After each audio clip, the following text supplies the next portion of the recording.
상락아정, 이 열반자리가 상락아정인데 그런 걸 볼 수 있잖아요. 뭔가 하면은 나의 확장 느낌이라고 할까? 확장되는 거예요. 예를 들면은 운전을 이제 한단 말입니다. 운전을 하면은 그 차가 다일까 안 다일까 하는 그 옆에 차하고의 간격까지도 느낌이 와요. 그러니까 내 몸하고 이 차하고는 하나가 돼 있는 거야 이미. 그래서 느낌이 탁탁 와요. 아이고 이거 바치겠구나 어떻게 했구나 그 느낌이 다 와요. 정신이 집중돼 있잖아요. 고도로. 마찬가지예요. 그거를 더 확장시키면은 차가 아닌 옆에 사람까지도 그 기운이 나고 연결이 돼요. 저 사람 아프겠구나. 저 사람도 궁극적으로 나라 그랬잖아요. 이 우주가 난데 하나인데 그 하나로 하나가 하나를 왜 몰라요? 우리는 이 업을 가지고 각자 업을 가지고 있기 때문에 텔레파시 그러니까 주파수가 안 맞아서 지금 그걸 못 느끼는데 고도의 그 집중을 하게 되면은 고요하게 되면은 이게 파장으로 알게 됩니다. 그게 이제 나의 확장성 이 법공에 가서 이제 말씀드리는 부분인데 나의 확장성을 결국은 뭐예요? 우주가 하나예요. 그래서 할 수가 있다는 겁니다. 그래서 기도는 이제 보통 이 중생들 우리 본부 중생들은 원을 세운다 그러죠. 원한다 그러죠. 원한다. 중생들은 욕심으로 자기가 그냥 막 기도를 해요. 그러다가 기도가 잘 돼가지고 뭐 성취가 되면은 기도한다고 다 성취됩니까? 안 되잖아요.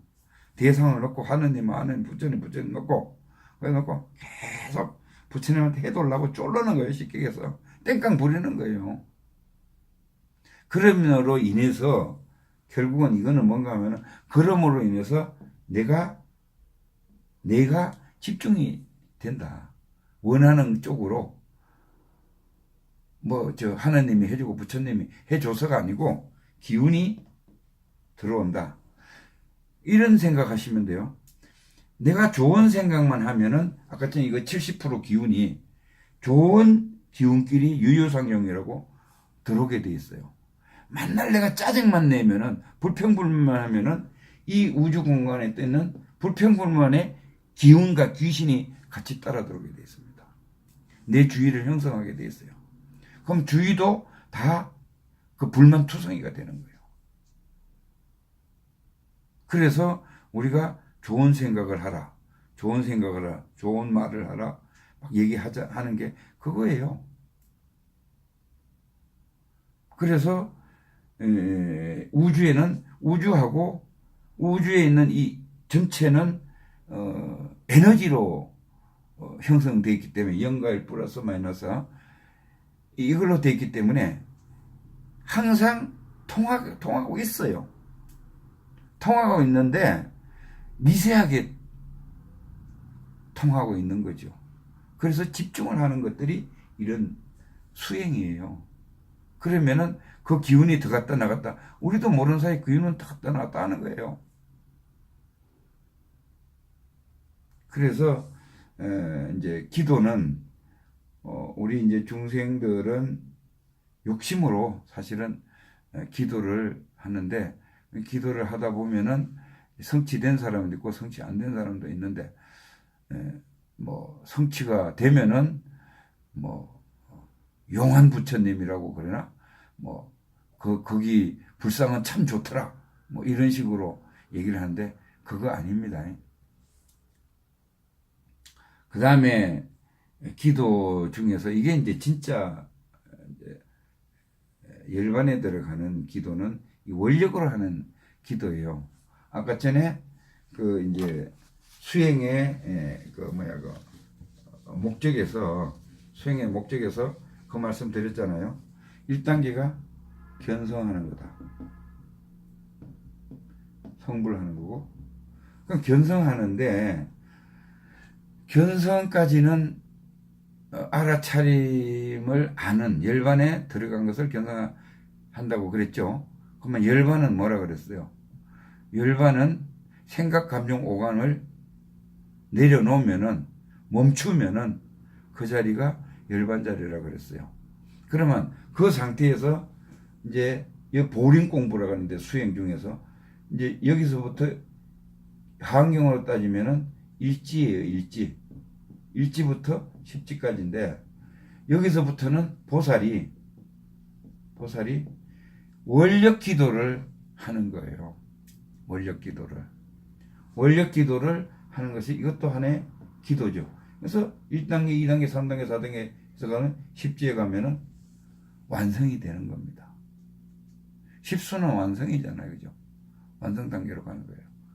그래서 이제 원력 그 기도는 이제 보살들이 하는 거고, 우리 이제 수행자들도, 범부 중생인 우리 수행자들도 원력을 기도를 못하는 것이 아니라 안 해서 그렇지 할 수 있습니다. 또 해야 되고요. 이걸 해야 되고, 맨날 낫게 해주시오, 뭐 좀 주시오, 뭐 이렇게 해주시오. 그거는 기도가 아니라는 것을 제가 말씀을 드리는 거고, 마지막에 이제 그 사경 부분이 있는데, 사경은 요즘 보니까 법화경 사경을 많이 하더라고요. 사실은 쓰면서 뜻을 새기면서 집중을 해서 이렇게 이제 하는 것이 사경이거든요. 사경도 집중을 하면은 뭐라 그랬어요? 집중을 하면은 하나가 집중을 하면은 열반 자리에 들어갈 수가 있다고 했어요. 그런데 사경을 집중을 해서 하면서, 그러니까 고요한 상태까지는 좀 되는 것 같은데, 사경을 하면서 열반에 들어간다는 것은 좀 어렵지 않느냐. 고도의 집중력을 키워주는 상태는 아주 좋은 방법이라고 생각을 해요. 사경이요. 그래서 사경을 하면서 이 집중력을 가지고 이 집중되어 있는 상태에서 그 알아차림으로 다시 넘어가야 되는데, 거기가 열반 자리니까 넘어가야 되는데, 거기에서 사경들은 대다수 보면은 이 집중하는 상태에서 끝나는 경향들이 많더라고요. 그래서 그거 한번 실험해 보세요. 이게 에너지 전달입니다. 내가 우주 공간하고 에너지하고 기통이 된다 그랬잖아요. 이 우주 공간에 기통을 할 수가 있어요. 그러면은 이 붓글씨 써가지고 벼룩박에 붙여놔놓고 탐침이라 그러나요? 이렇게 이렇게 휙 돌아가는 거 있잖아요. 밑에 지하수가 흐르니 안 하니 이거 파악하는 것처럼, 이 선임들이 쓴 글씨, 그러니까 정신이 집중되어 있으면 에너지가 그 글에 남습니다. 그래서 갖다가 글씨를 써서 방바닥에 붙여놔놓고 지하수가 흘러도 괜찮은 거는 그 에너지가 커버해 주기 때문에 그렇다고 하잖아요. 그런 것처럼 이 에너지가 있습니다. 그래서 우리가 사경을 할 때 그 에너지가 이 천지하고 기통이 되는 거예요. 근데 너무 미약해서 그렇죠. 미약해서. 여기에다가 그 의식까지 그러니까 관점까지 그 현상계에서 열반으로 관점까지 딱 바꿔준다면은 이거는 바로 그 자리가 견성한 자리니까. 그래서 정근, 화두, 참선, 절, 사경, 기도 이래 다 훑어봤습니다만은 이거는 자기가 쉽게 얘기하면은 가장 잘 집중되는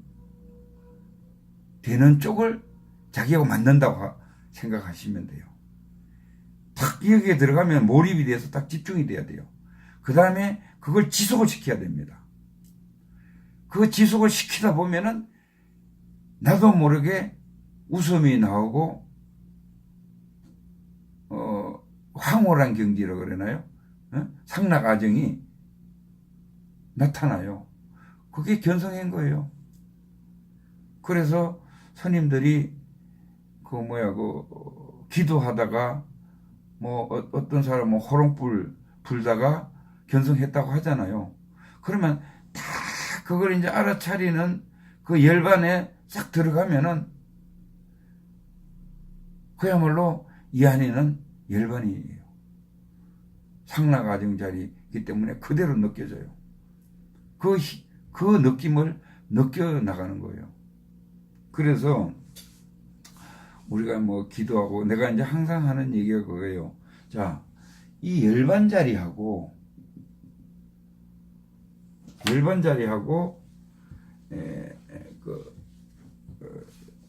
현상계하고 이거를 잘 좀 구분을 해야 되는데,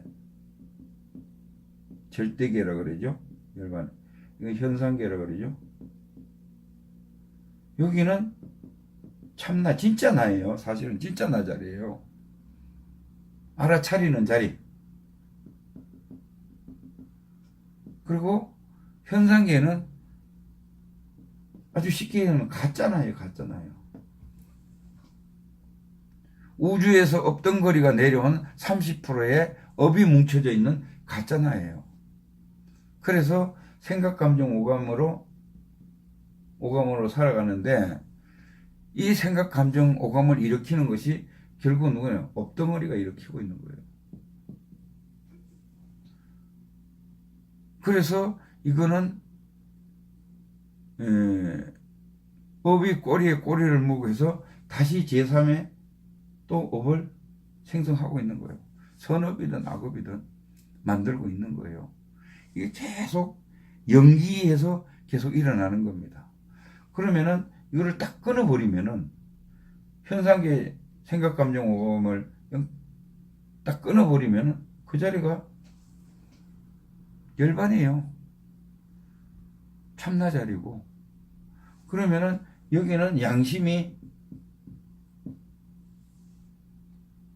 자리고, 여기는 성격이나 마찬가지. 성격을 타고난다 그랬잖아요. 그러니까 결국은 뭐냐? 이 절대계는 열반이고 양심이고 하나님이고 우주의 법칙이고, 그렇기 때문에 가장 쉬운 거는 양심이 하자는 대로 하면은 부처님이 같이 하자고 하는 거하고 똑같아요. 그냥 하면 돼요. 근데 이 몸뚱아리나 내 개체적인 자아가 하자고 하는 것은 탐진치예요.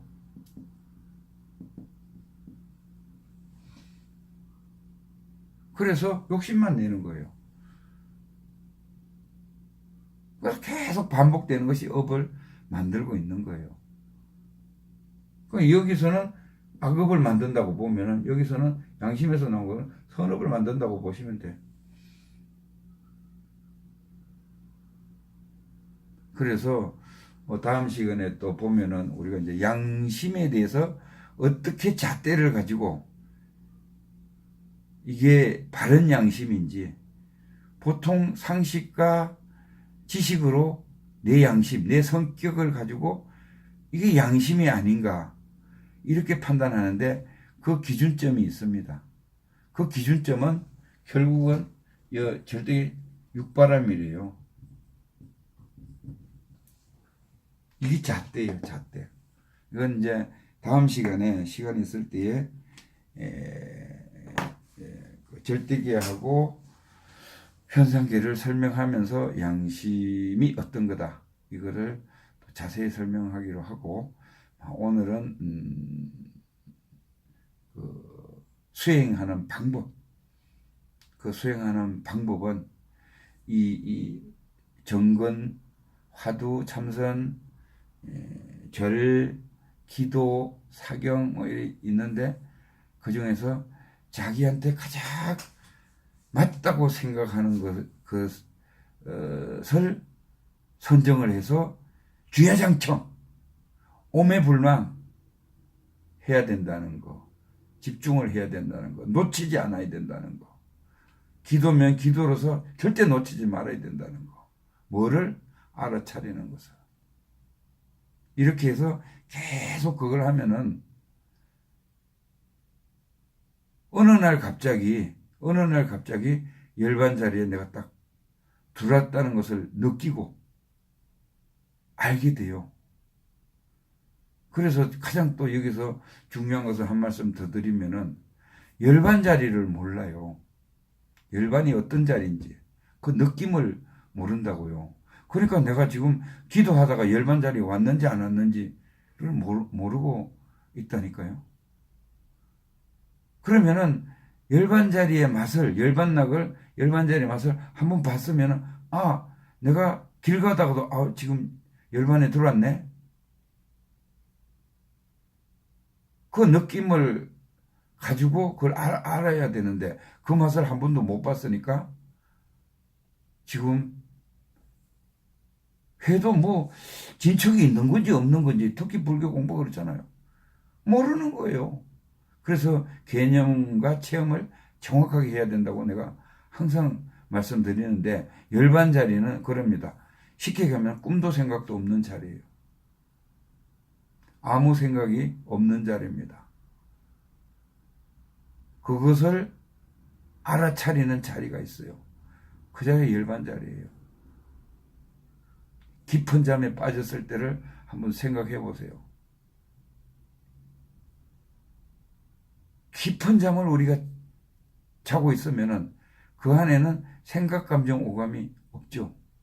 꿈을 꾸는 것은 깊은 잠에 빠진 게 아니에요. 그거는 의식이 돌아가고 있는 겁니다. 무의식이 움직이고 있는 거예요. 아주 깊은 잠에 빠지면은 아무 생각, 감정, 오감이 없어요. 당장 내일 부도가 날지언정 그 깊은 잠에 빠졌을 때는 아무 걱정이 없습니다. 그 자리예요. 그거를 그 느낌을 체험적으로 느끼고, 이게 열반 자리구나. 이걸 이제 알게 되면은 내가 순간적으로 무슨 일을 하다가도 열반 자리로 쏙 들어갈 수가 있어요. 왔다 갔다 마음대로 해요. 또 잊어버리고 또 막 일을 하다가 또 열반 자리에 갈 수 있어요.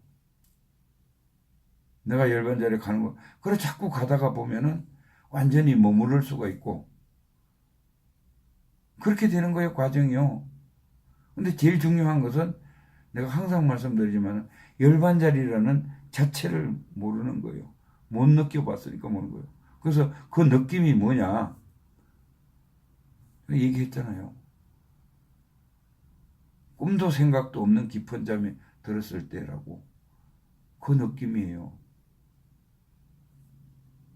그래서 하여튼 참고하시고 앞으로 공부에 집중하셔가지고 일단 1단계, 저는 이 말씀을 자꾸 드리는 이유는 1단계 견성은 하셔야 된다.